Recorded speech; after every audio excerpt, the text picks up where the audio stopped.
Bueno, buenos días a todos y todas. Hoy estamos aquí en una nueva edición de Living Lab para la presentación de Manuel Tomás González Fernández. La presentación de Manuel se llama Las huellas de las desigualdades en el territorio, expectativas y estrategias de movilidad de la juventud rural en Andalucía. Muy brevemente contarles que la idea original era hacer este Living Lab en los espacios de investigación de la Universidad Nacional de La Plata en Argentina, pero bueno, estamos en una situación muy crítica. Ayer no se, digamos, se aprobó el veto del presidente de la Nación para una ley de financiamiento universitario que permitía de alguna manera que las condiciones laborales de los trabajadores y las trabajadoras de las universidades fueran un poco mejores. Así que hoy, en la actualidad, tenemos un día de paro general de todas las universidades en la Argentina, pero bueno, por cuestiones de agenda decidimos igual hacer este Living Lab, aunque sea de manera virtual, para poder escucharlo a Manuel.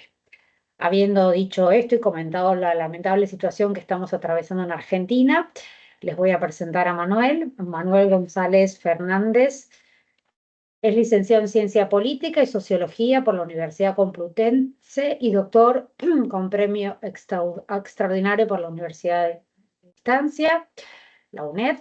Es profesor titular de Sociología desde 2002. Ha desarrollado su labor docente e investigadora en diferentes universidades, actualmente en la Universidad Pablo de Olavide. Su línea de especialización son sociología rural, desarrollo, territorio y medio ambiente, identidades territoriales y nacionales, género. Es especialista en investigación cualitativa. Ha publicado diferentes libros y artículos sobre estas temáticas. Ha dirigido y participado en numerosos proyectos de investigación en sus ámbitos de especialización, tanto a nivel español como internacional, destacando en la actualidad su participación en el proyecto de Horizon Europe Incasi 2 y Antwist. Bueno, Manuel, entonces te dejamos entre 20 y 30 minutos para escucharte con atención y luego damos lugar a preguntas, intercambios, etcétera. Muy bien, voy a iniciar aquí el cronómetro, ¿no? Para no pasarme.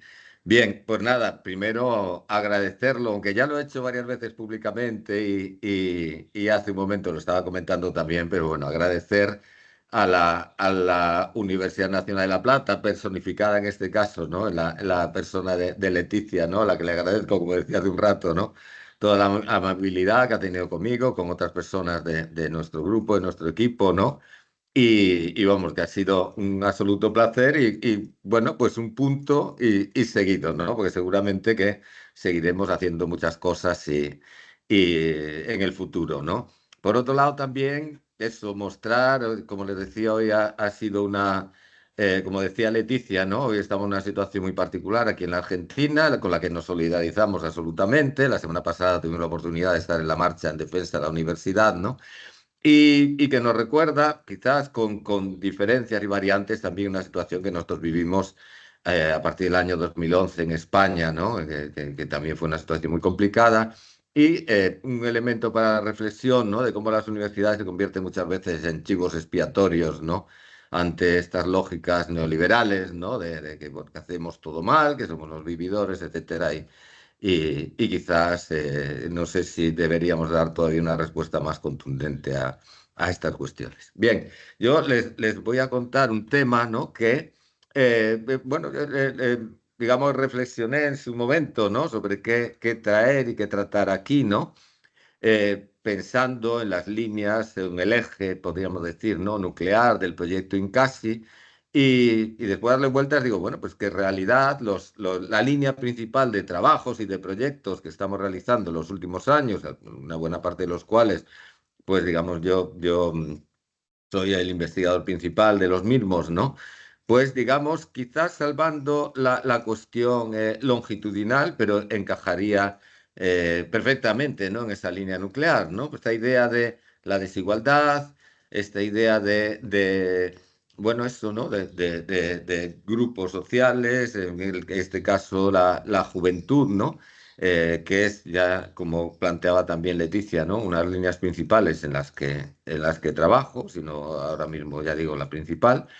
Y bueno, pues esto es lo que les he traído, ¿no? Entonces vamos a hablar de cómo hemos estudiado en los últimos años, ya más de una década, ¿no? El tiempo pasa, nos vamos haciendo viejos, que dice la canción, ¿no? Y, y bueno, pues ese es un poco el contenido y la línea. Ay, ¿por qué me lleva? Ah, porque estaba en la diapositiva final, perdón. Voy a ir a la del principio. Y voy a volver a compartir como presentación. Como son iguales. Bueno, empiezo comentando que esta temática, la juventud, ¿no? Que está muy presente muchas veces en los debates públicos, ¿no? En general, y esto es una percepción mía, ¿vale? Lo podemos discutir luego, ¿no? Pero no parece que en la sociología europea, en particular la sociología rural, que es quizás en el campo en el que yo desarrollo mayor parte de mi actividad, ¿no? Tenga un gran protagonismo. Esto genera un contraste muy fuerte con lo que ocurre en América Latina, ¿no? Yo suelo asistir a los congresos digamos, continentales de la Asociación Europea de Sociología Rural, que lleva por el 40 congresos, o sea, es una asociación muy consolidada, ¿no? Y de ALASRU, ¿no? Que es el equivalente en América Latina, y en Europa, en esos congresos, puede haber alguna comunicación sobre juventud, pero no hay un grupo de trabajo, desde luego, en fin, ¿no? Y en América Latina ocurre justamente lo contrario, ¿no? Y llama la atención, claro, pues dado el interés que puede tener esta perspectiva generacional, ¿no? La juventud es, digamos, puede ser un buen indicador de los cambios, de los procesos, ¿no? Que se dan también en las sociedades contemporáneas, ¿no? En el caso de la juventud rural particularmente, ¿no? Porque la juventud rural, aparte de ser jóvenes como cualquier otro, ¿no? Estar en esa frontera, como anoto ahí, esa especie de frontera vital en la que por primera vez empiezan a tomar decisiones, ¿no? Empiezan a tomar el control de su vida, se les pasa el volante de su vida, ¿no? Pues en el caso del rural se enfrentan a lo que mis buenos amigos Luis Camarero y Jesús Oliva llaman la brecha, o empezaron a denominar como la brecha rural-urbana, ¿no? Las acusadas diferencias de acceso y, podríamos decir, de ejecución de los derechos por parte de las personas que viven en el medio rural, ¿no? Tienen los centros educativos, tienen los hospitales, tienen los servicios mucho más lejos, ¿no? Mucho menos accesibles que una persona que vive en los centros urbanos, aunque paguen los mismos impuestos, aunque sean, ¿no? Tengan el mismo derecho de ciudadanía, por lo menos a nivel formal, ¿no? Eh, entonces, entre esas decisiones que van tomando las y los jóvenes, ¿no? Las personas jóvenes, pues se encuentra la de decidir dónde seguir, es decir, cuál va a ser el destino de su trayectoria, ¿no? Eso todos de los elementos que se tratan bastante en el proyecto Incasi, ¿no? ¿Dónde vamos a estar dentro de 5 años, 10 años, ¿no? ¿Dónde vamos a desarrollar nuestra vida? Al fin y al cabo, la decisión de quedarse en el pueblo o moverse, ¿no? Moverse de forma cotidiana, ¿no? Por ejemplo, a través de la movilidad pendular, que es muy alta, mucho más alta en el medio rural, o bastante más alta en el medio rural que en el medio urbano, en Europa al menos, ¿no? Y creo que en muchas zonas de América Latina exactamente igual, ¿no? Y la movilidad ya más definitiva, más de largo recorrido, podemos llamar movilidad residencial, el lugar de residencia, ¿no? Eh, nosotros comenzamos, ¿no? A estudiar este tipo de cuestiones, especialmente en el campo de la juventud, ¿no? Partiendo de dos ideas, ¿no? Una, enfrentándonos a un cierto reduccionismo sobre la juventud, ¿no? Que la mostraba muy a menudo como un agregado, ¿no? Homogéneo, un agregado en el que todo el mundo era igual, que tiene unas características determinadas. Los jóvenes españoles, por ejemplo, por poner un caso, ¿no? A finales del siglo XX, ¿no? Los jóvenes españoles del siglo XXI son así, ¿no? Bueno, pues no hay una única, ¿no? No hay un único modelo de ser joven, ¿no? Y planteamos también, bueno, basándonos en la literatura, pero con la idea de testar, ¿no? Claramente, cómo diferentes elementos, ¿no? Que son los que influyen a la hora de irse o de quedarse en los pueblos, de adoptar unas estrategias u otras para desarrollar su vida adulta por parte de estas personas jóvenes, ¿no? Podría influir elementos clave como la clase social, el género, las representaciones que se tengan de unos y otros lugares, ¿no? ¿Qué lugares tienen más prestigio entre los pares o a nivel social, ¿no? Los efectos también de las políticas de desarrollo rural, porque hay que decirlo, y ya luego lo desarrollaré, pero buena parte de estos estudios los hacemos también en colaboración con digamos, las administraciones, ¿no? que aplican estas políticas de desarrollo rural y también la importancia que la educación y el empleo, ¿no? pueden tener a la hora de que los chicos y las chicas, ¿no? tomen esas decisiones de seguir viviendo o desplazarse a otros lugares, ¿no? Eh, Hay que decir que precisamente estas decisiones no solo incumben a las personas jóvenes, ¿no? Sino que en el sentido que esas decisiones, estas chicas y estos chicos tomen, ¿no? Pues digamos, va aparejado también el futuro, el destino, al fin y al cabo, la sostenibilidad social de las zonas rurales, ¿no? Cuando hablo de sostenibilidad social, quiero decir, eh, digamos, que las condiciones de vida que se dan en el medio rural sean equivalentes a las que se dan en el medio urbano, tanto desde un punto de vista material como en un sentido aspiracional, ¿no? Es decir, que sean suficientes para que una persona joven espera encontrar y espera lo que es, lo que puede ser su vida, ¿no?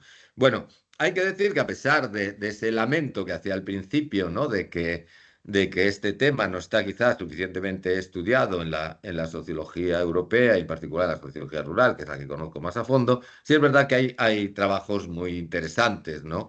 que tocan por diferentes cuestiones, ¿no? Esa idea del imperativo de movilidad que, por ejemplo, desarrolla el australiano Farrugia, ¿no? Es decir, la idea de que pues una persona joven necesariamente se tiene que mover, como si fuera algo que estuviera en nuestros genes, pero bueno, que tiene diferentes explicaciones de tipo sociológico, como tipo estructural, que haya empleo, no haya empleo, que las universidades están en las ciudades, de tipo simbólico, ¿no? O de tipo afectivo, ¿no?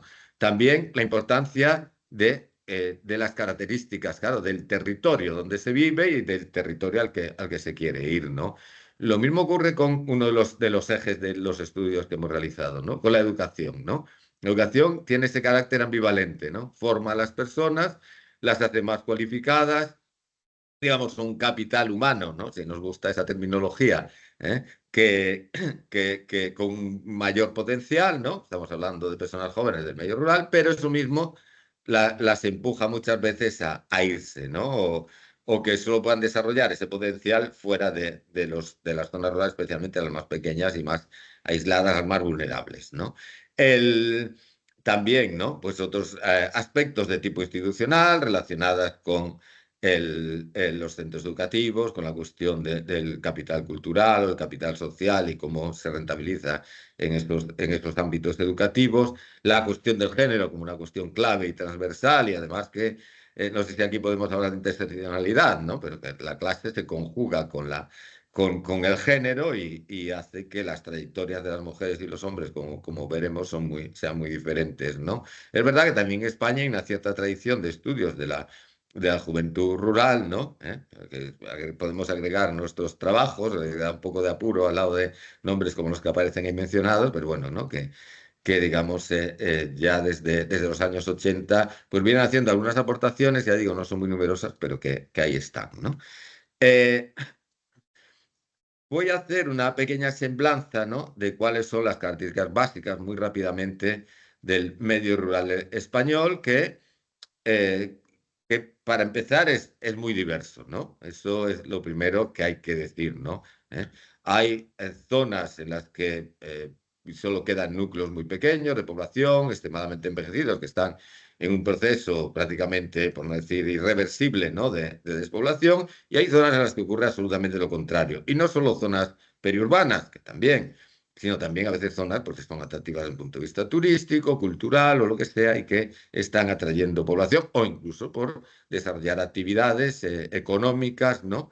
que se ubican en esos territorios, ¿no? Pero bueno, esas serían sí, características y problemas, ¿no? del medio rural. A veces son incluso recursos, ¿no? Pero bueno, el alto envejecimiento, la alta masculinización, hay más hombres que mujeres, las desigualdades de género, que son, digamos que el machismo y la lógica patriarcal está igual de presente que en las zonas urbanas, pero en el medio rural tiene un mayor impacto precisamente por esa brecha de la que hablábamos antes, que, digamos, dificulta más la vida a las mujeres por la asignación social que se hace sobre ellas del cuidado, ¿no? De los cuidados en general. Bien, los desequilibrios territoriales entre unas y otras zonas, la alta movilidad. La movilidad es una característica consustancial al medio rural, igual que nos imaginamos o hemos visto a los cowboys del oeste, las películas del oeste con su caballo siempre, pues la persona del medio rural en España y en Europa y en muchas zonas, ¿no? de América Latina, ¿no? Pues es una persona blindada al bus, al colectivo, al vehículo propio, ¿no? En Europa al menos esto es lo que más domina. Entonces, bueno, ese sería un poco los rasgos, ¿no? Problemas, ¿no? que configuran el medio rural, ¿no? Es verdad que lo que domina en el debate, un debate que ha obtenido un lugar preferente en el ámbito público en España, es la idea que casi como que si España se estuviera extinguiendo a través de los pueblos, que estuviera perdiéndose, ¿no? La idea de la España vacía, ¿no? Que tiene muchas connotaciones políticas, podríamos decir, ¿no? E ideológicas, ¿no? Vinculada a las ideas nativistas, que no voy a desarrollar aquí, pero que en otro momento podemos comentar, ¿no? Y luego, bueno, pues también las transformaciones en la educación, ¿no? La importancia de la formación profesional en España, digamos, discurre en paralelo, forma parte también de la educación secundaria y luego en la formación posobligatoria, digamos, se sitúa a un nivel equivalente al bachillerato, ¿no? El bachillerato es el que da acceso a la universidad. Y luego algunos títulos de formación profesional superior, bueno, los títulos, perdón, de formación profesional superior, ¿no? Son equivalentes a primeros ciclos de la formación universitaria, ¿no? Esto no ha sido siempre así, pero ya en los últimos años no solo se ha consolidado este planteamiento, sino ha tenido un enorme éxito hasta el punto de que los títulos de formación profesional tienen muchísima más demanda que los títulos universitarios para el acceso a los mismos, ¿no? Y esa formación profesional de tipo técnico, ¿no? Puede potencialmente, ¿no? Permitir una mayor conexión con las economías locales, ¿no? Al ser más especializada, ¿no? Que los títulos universitarios, que son más generalistas así en sentido amplio, ¿no? Bien, otro rasgo, ¿no? Es, claro, por lógica, ¿no? Las actividades laborales tienden a concentrarse en los núcleos más grandes, no siempre es así, tenemos estructuras que nosotros hemos llamado más líquidas, ¿no? De reparto de las actividades económicas y empresariales en el territorio, pero, claro, evidentemente las posibilidades son mucho más altas en el ámbito urbano, ¿no? Y en el ámbito, cuanto mayor sea la escala de población. Y también hay problemas con las políticas de empleo que son demasiado generalistas, ¿no? Y que no se enfocan específicamente a los problemas del rural y en particular de la juventud rural, ¿no? Aparecería como en el medio rural, sería casi como una herencia del pasado agrícola, ¿no? El emprendimiento fuera la gran salida, la gran alternativa y quizás, bueno, y sin duda, ¿no? La propia política europea de desarrollo rural que se aplica en estos territorios a través del Fondo Europeo Agrícola de Desarrollo Rural, FEADER, ¿no? Pues tiene, ¿no? Hay cierta confusión entre FEADER, LEADER. LEADER es el método que sigue, es un método, digamos, eh, en cierta medida participativo, ¿no? El método que se sigue para la aplicación de esos fondos. Pues bien, ¿no? Es una política centrada en el emprendimiento que veremos también algunos de sus limitaciones, ¿no? Y en definitiva, ¿no? Pues hay en España ese proceso que está estudiado, ¿no? Por demógrafos y demógrafas, ¿no? De nuestro contexto, ¿no? Que se llama la descapitalización juvenil, que digamos entronca, ¿no? con procesos globales de redistribución de población, ¿no? Y que ni siquiera es exclusivo ni tampoco en proporción es a las áreas rurales a las que más le afecta, y esto sí que es una novedad, ¿no? Afecta más a núcleos mayores de población. Bueno, paso entonces a presentar la línea de investigación que sobre todo, aunque no exclusivamente, hemos desarrollado en Andalucía, ¿no? Les presento ahí rápidamente. Andalucía está situada en el sur de España, es la región más poblada de España, está junto con Castilla y León, son las dos más grandes, si no me equivoco, Castilla y León, Castilla-La Mancha, en territorio. Y bueno, ahí les presento un mapa que luego haré mínimamente mención de, bueno, uno de los trabajos o una fase de uno de los trabajos que realizamos en las que los diferentes municipios, ¿no? de Andalucía, pues los clasificamos en función de su grado de vulnerabilidad, atendiendo a diferentes indicadores, ¿no? Ya veremos luego el, el uso que le dimos a esto, ¿no? Bien, por tanto, partiendo siempre de la importancia del género, de la clase social y de las propias características y condiciones del territorio, ¿no? Pues digamos que la línea ha intentado responder a estos tres grandes objetivos, ¿no? Que serían, pues, diagnosticar la situación así a grandes rasgos, ¿no? No era nuestro objetivo fundamental hacer un estudio cuantitativo, ¿no? Tenía, digamos que, aunque lo hemos hecho, por supuesto, y nos ha servido también para trazar, ¿no? las líneas de los trabajos de la aproximación más cualitativa, ¿no? Por tanto, los discursos, y a través de esos discursos también conocer las expectativas de la juventud y también el papel que, como les decía, por la colaboración con las administraciones que tenían las políticas estructuras de desarrollo rural, ¿no? Luego hemos ido especificando este enfoque, ¿no? en el ámbito de las trayectorias educativas y también de los recursos y de las políticas de empleo, ¿no? De esta manera hemos desarrollado diferentes proyectos, ¿no? Como esto está grabado, quedará ahí, no me voy a detener así muy específicamente en ellos, pero digamos que voy a organizarlos en tres bloques. Este primero, ¿no? Que eran unos estudios más de diagnóstico, ¿no? El primero que se hace en 2012 precisamente en el momento en el que se empieza a sentir de una manera brutal, ¿no? los efectos de la crisis económica 2008, ¿no? Y bueno, que intentamos hacer así una panorámica general de cuál era la situación y las expectativas de la juventud en Andalucía, ¿no? Hay que decir que este trabajo, que lo hacemos en colaboración con la Junta de Andalucía, precisamente nos llamaron porque yo en su día di una charla en la Consejería de Agricultura, que es la encargada de las cuestiones de desarrollo rural en Andalucía, y les gustó mucho sobre todo el que, claro, eso, que no les hablaba de la juventud como un todo, ¿no? Que decía, claro, pues las personas de mejor posición social, clase social más alta, tienen unos recursos, tienen una visión determinada, ¿no? Y sin embargo, las que tienen una posición diferente, pues digamos que la visión que tienen del territorio y de las oportunidades es radicalmente diferente, ¿no? Entonces ellos estaban viviendo eso, ¿no? Es decir, los filtros y las dificultades, los sesgos, ¿no? A la hora de acceder a las políticas de desarrollo rural y, por tanto, nos llamaron para hacer este primer diagnóstico de la juventud rural de Andalucía, que está disponible en Internet, ¿no?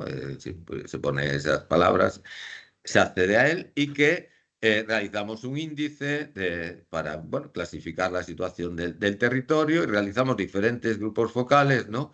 Siguiendo una muestra teórica, ¿no? Clasificamos cuatro grandes tipos, ¿no?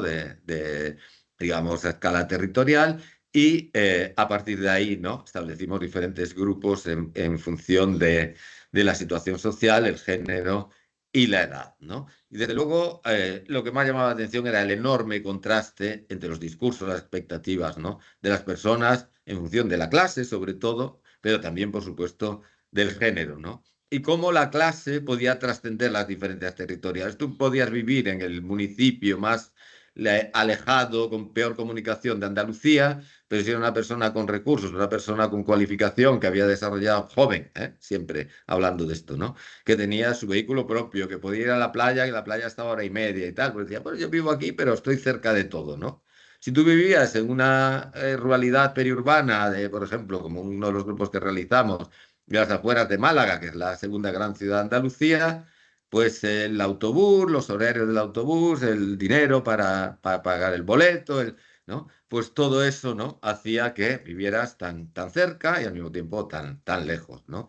En el año 2019 nos llamaron para actualizar un poco esto, un estudio más modesto, y, Y por un lado, ¿no? También hicimos el diagnóstico que poco reforzaba las conclusiones que habíamos llegado en el anterior con las personas jóvenes, pero también hicimos unas dinámicas muy intensivas con digamos, los entes que gestionan los fondos de desarrollo rural, ¿no? A nivel territorial, a nivel comarcal, ¿no? En agregaciones de municipios, ¿no? Y lo que nos encontramos era un práctico desconocimiento, una muy escasa integración, salvo en excepciones, ¿no? De la, digamos, de la juventud respecto a los grupos de desarrollo rural. Es decir, exceptuando quizás algunos grupos que habían sido especialmente proactivos, ¿no? En esto, ¿no? Y que habían desarrollado iniciativas muy interesantes, lo habitual era que, digamos, vivían unos y otros de espaldas, ¿no? Eh, ya más adelante, en el año 2020, pues financiado con fondos no hay que confundir con el FEADER que acabo de mencionar, del FEDER, ¿no? Fondo Europeo de Desarrollo Regional, ¿no? Pues pudimos hacer un estudio sobre, y la idea era sencilla, ¿no? Cómo lo que estudian los chicos y chicas una vez que acaban su formación obligatoria, lo que se ha dado en llamar la formación posobligatoria, ¿no? ¿Eh? Influía a la hora de sus expectativas de vida, de seguir formándose, dónde sobre todo, ¿no? Y bueno, aquí ya conseguimos hacer algo que habíamos intentado en el primer diagnóstico, pero por cuestiones de tiempo no fue viable, es conectar ese diagnóstico más sociodemográfico y socioeconómico, ¿no? Con el diseño de la muestra estructural, ¿no? Es decir, de la muestra cualitativa y sobre todo la muestra de casos en este caso, valga la redundancia, ¿no?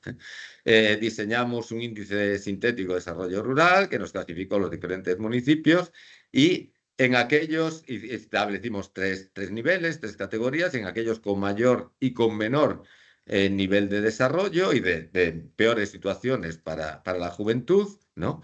Pues seleccionamos centros educativos y titulaciones, ¿no? Y ahí realizamos diferentes entrevistas y tanto a estudiantes, a responsables de prácticas, a responsables de los centros de prácticas, ¿no? Y responsables de los centros educativos. Y luego realizamos también dos grupos focales temáticos, ¿no? Claro, veíamos algo que parece una obviedad, ¿no? Que es que cuando se estudia bachillerato, que es para ir a la universidad, pues la tendencia es que piensen que, claro, que el año siguiente van a estar, o dentro de 2 años, van a estar en una ciudad, en una capital, ¿no? Y más a largo plazo, que bueno, que tengan mucho más abiertas esas expectativas, ¿no? Pero lo llamativo era fundamentalmente la cuestión del aparente potencial de la formación profesional, especialmente una modalidad que se ha implantado progresivamente en España, ¿no? Que es muy frecuente en Alemania, que es la formación profesional dual, ¿no? La que parte de la formación, prácticamente el 50% en el caso ideal, se realiza en las propias empresas, ¿no? Y ya por último, un proyecto que está ahora en curso en el que damos el salto de la formación, aunque la formación la seguimos teniendo en cuenta, al empleo, ¿no? Tiene un diseño similar al anterior, solo que aquí digamos, la unidad de análisis más bien a nivel comarcal, no es el centro educativo y ni el municipio, pero eso, ¿no? También realizamos entrevistas, o están previstos realizar entrevistas y diferentes grupos focales, ¿no? Así como avance, diríamos que se nota, ¿no? La menor capacidad de retener a la juventud cualificada, la brecha que hay por género muy, muy acusada, ¿no? Y por clase, ¿no? Por género, en la medida que los jóvenes seguidas se insertan en actividades descualificadas, sobre todo la agricultura, mientras que las chicas estudian más y se van, ¿no? Y por supuesto, pues la cuestión de clase que digamos, te abre un abanico mucho mayor de posibilidades, tanto de movilidad residencial como de movilidad pendular o cotidiana, ¿no? Por tanto, aunque pueda resultar un poco repetitivo, ¿no? Pues, y por eso voy a pasarlo muy rápido, ya estoy consumiendo el tiempo, ¿no? Lo que hemos visto es la importancia de la clase social, ¿no? Del capital social, de la formación, del acceso a la movilidad, de esa movilidad, ¿no? Cotidiana y por supuesto del género, ¿no? También esas condiciones locales que a veces los factores anteriores son capaces de soslayarlas, ¿no? Es decir, que en tu lugar pueden haber muchas oportunidades laborales, pero tú tienes una familia que te apoya, tienes recursos económicos, etcétera, creas el nicho, ¿no? el papel de la familia también fundamental, ¿no? Tanto desde el punto de vista afectivo como desde el punto de vista material, ¿no? Luego, esa dimensión representacional, ¿no? De la que habla también Farrugia, ¿no? Que he mencionado antes, ¿no? De cómo a veces los referentes culturales que son urbanos, básicamente, hacen que la gente tienda a irse, ¿no? Y por supuesto también el impacto limitado de las políticas públicas, ¿no? Se gastan muchos recursos, han tenido una incidencia muy positiva, pero tienen serios y severos límites de los que se podía hablar también en detalle, ¿no? Y bueno, ya para finalizar, ¿no? Em, diríamos que a pesar eso, ¿no? De esa tendencia general a que la población se concentre en los centros globales, que es, digamos, la característica del desarrollo capitalista actual, ¿no? Estos elementos de los que he mencionado, como la clase, el género, el origen también, ¿no? No he mencionado, aunque está por ahí y latente, ¿no? La población migrante, ¿no? Que tiene un papel muy importante y cada vez mayor, ¿no? En estos territorios, ¿no? El propio, las condiciones del territorio y las políticas, ¿no? Son las que de alguna manera están trazando, ¿no? Los caminos, los itinerarios que pueden seguir la juventud rural, ¿no? Y siempre en esta disyuntiva, ¿no? Entre lo rural y lo urbano, ¿no? Bueno, ya dejo ahí la bibliografía que he mencionado y nada, aquí a disposición para lo que queráis, quieran plantear. Vale, gracias.